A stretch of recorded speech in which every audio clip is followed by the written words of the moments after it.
Saya Cynthia Rompas masih menemani Anda di Kompas Petang. Saudara Presiden Prabowo Subianto menaikkan gaji untuk seluruh hakim. Khusus untuk hakim yang berada di golongan paling junior mendapatkan kenaikan 280%. Prabowo Subianto menjelaskan telah memerintahkan Menteri Keuangan Sri Mulyani untuk mengalokasikan anggaran bagi kenaikan gaji hakim. Presiden juga bilang kalau perlu anggaran TNI dan Polri dikurangi untuk kenaikan gaji hakim. Prabowo mengatakan saat ini negara butuh hakim-hakim yang tidak bisa dibeli dan tidak mudah tergoda akan sogokan. Dan karena itu saya perintahkan menteri-menteri saya ingin naikkan gaji seluruh hakim di Indonesia.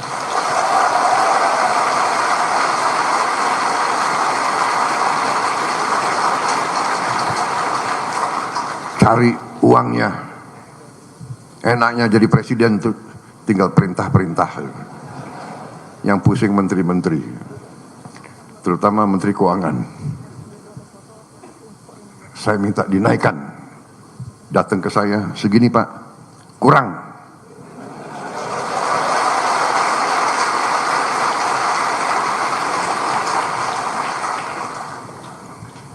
Kalau perlu, anggaran lain saya kurangi. Di sini ada Panglima TNI dan ada Kapolri. Kalau perlu anggaran TNI dan Kapolri saya kurangi.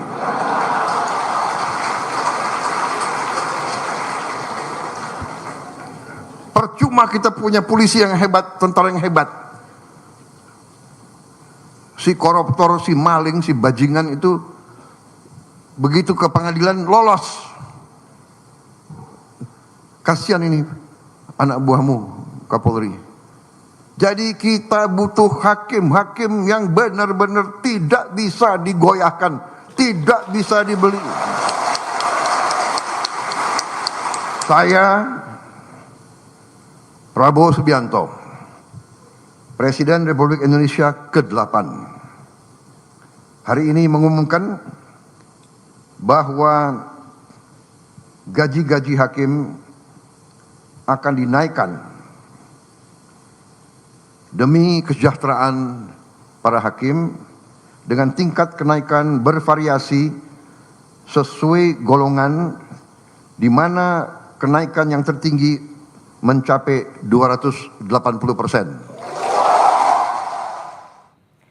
Tahun lalu, saudara, gaji hakim di Indonesia telah dinaikkan setelah Presiden ke-7 RI Joko Widodo menandatangani peraturan pemerintah nomor 44 tahun 2024. Berdasarkan peraturan itu, pemerintah gaji hakim paling rendah atau golongan 3 dengan masa kerja 1 tahun berkisar Rp2.785.000 hingga Rp3.154.000. Sementara hakim golongan 3 dengan masa kerja 5 hingga 6 tahun sebesar Rp3.057.000 hingga Rp3.461.000.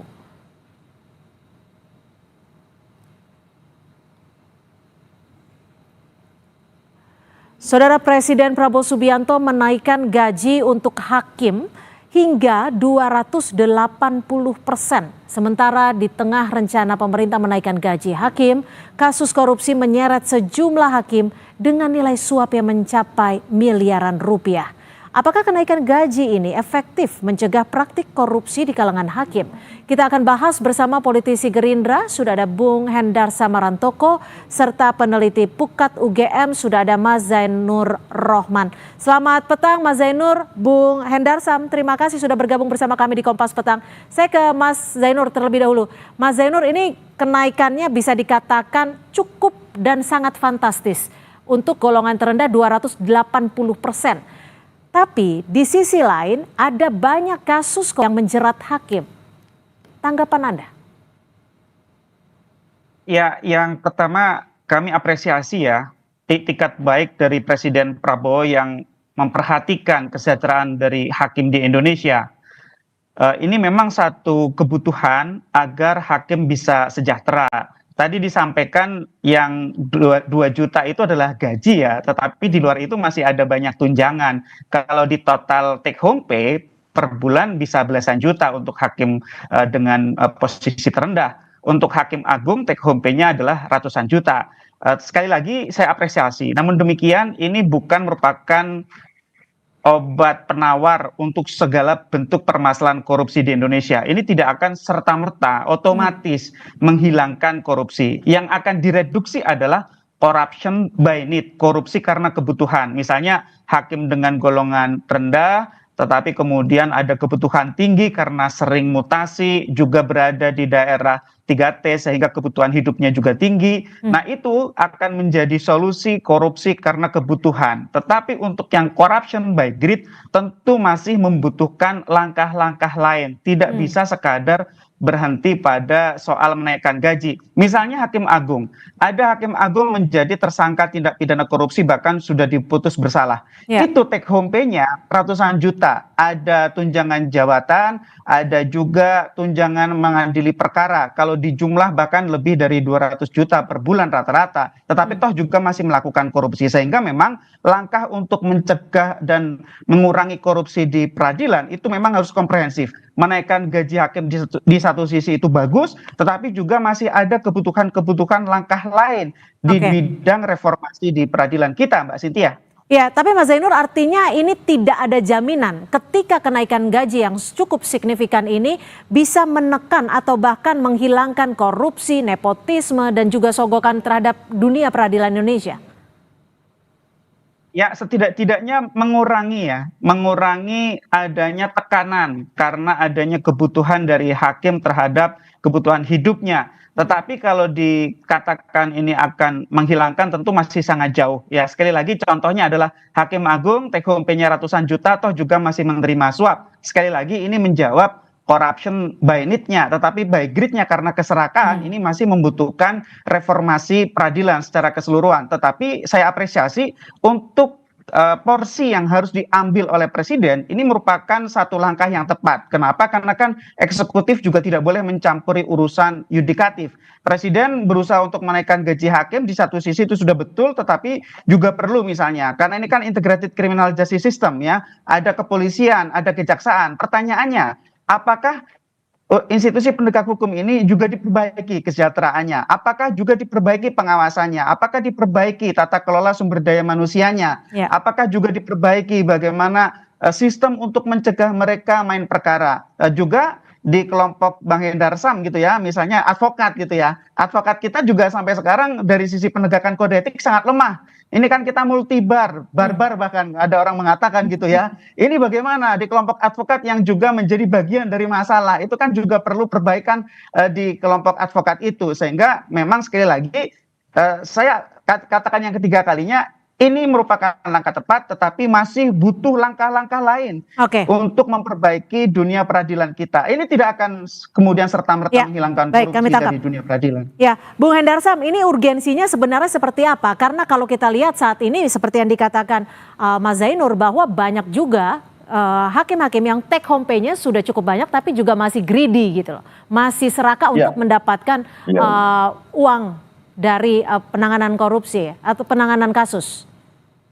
Ya, jadi 1-2 kasus tidak bisa juga digeneralisir ini menjadi suatu stigma dan suatu pendapat untuk tadi saya mengeneralisir semua hal itu tidak ada jaminan terhadap hal tersebut. Saya ambil dari hulunya dulu.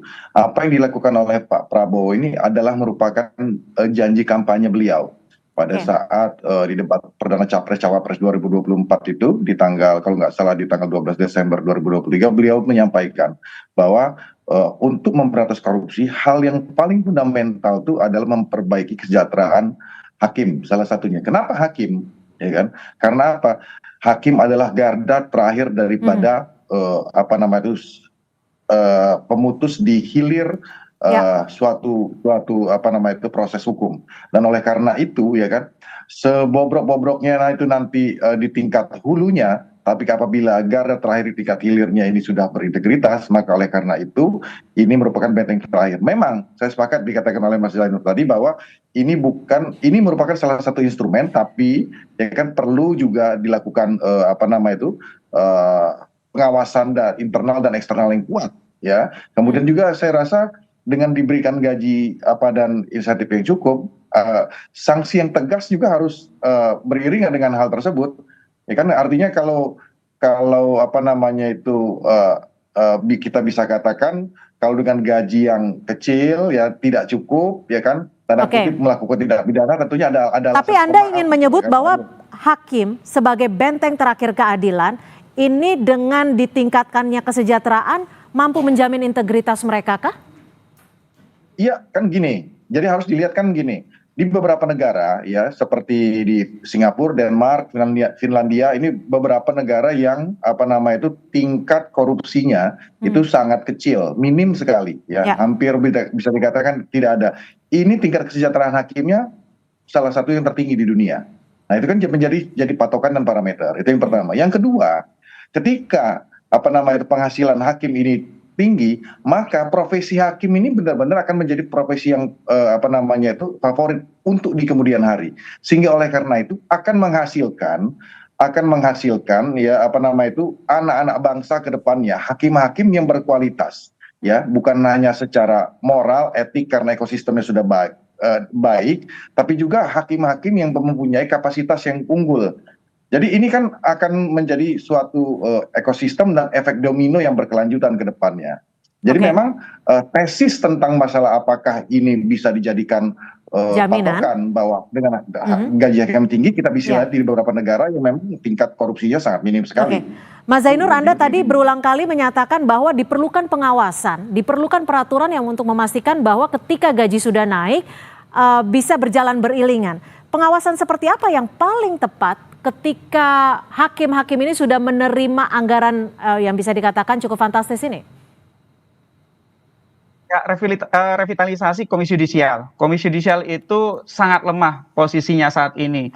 Di konstitusi sebenarnya sudah diatur, tetapi undang-undang yang mengatur tentang Komisi Yudisial itu menempatkan Komisi Yudisial dengan kewenangan-kewenangan yang sangat terbatas. Yang kedua adalah Bawas, Badan Pengawas Mahkamah Agung. Ini juga perlu ditingkatkan. Misalnya dari kelembagaan sudah ada wacana dari dulu untuk meningkatkannya menjadi Inspektorat Jenderal Mahkamah Agung. Itu juga perlu untuk segera dilakukan. Juga perlu bagaimana agar ada bentuk tanggung jawab pimpinan. Ketika ada seorang hakim melakukan korupsi, maka pimpinannya harus bertanggung jawab secara administratif.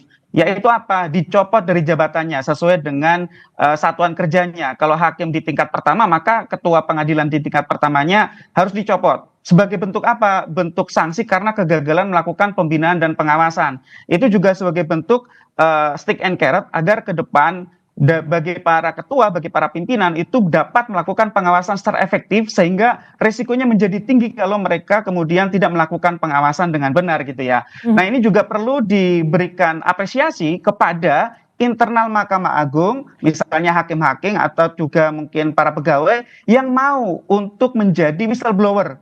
Dalam bentuk apapun, dalam bentuk penghargaan, dalam bentuk jaminan karir, dalam bentuk perlindungan agar mereka tidak dibalas dengan pembalasan dan seterusnya. Karena selama ini gitu ya, sebenarnya korupsi di internal pengadilan itu lebih banyak tahu sama tahu begitu ya. Tetapi kemudian pihak-pihak yang melihat mengetahui tidak melaporkannya karena takut dibalas, takut untuk kemudian akan menjadi korban dan kemudian tidak ada jaminan terhadap mereka kalau mereka lapor. Ini juga harus ada perbaikan gitu ya. Dan yang saya lihat sangat penting adalah tidak hanya dari sisi pengawasan Mbak Cynthia, tetapi juga dari sisi pengelolaan sumber daya manusia. Bagaimana caranya agar hakim-hakim yang berkualitas, yang jujur, yang baik, berintegritas itu dapat menjadi champion, dapat menjadi pimpinan-pimpinan di masing-masing satkernya. Itu hanya bisa dilakukan kalau gitu ya, sistem promosi di Mahkamah Agung itu mengutamakan nilai integritas, gitu ya. Misalnya ketika akan promosi harus dilakukan penelusuran terhadap rekam jejak. Bagaimana apakah mereka selama ini punya cacat dari sisi etik, dari sisi moral.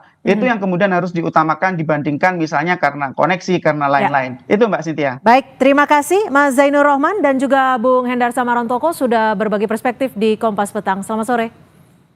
Selamat sore, terima kasih Cynthia. Saudara, informasi lainnya di Kompas Petang masih akan kami sajikan selepas jeda. Di antaranya Presiden Prabowo Subianto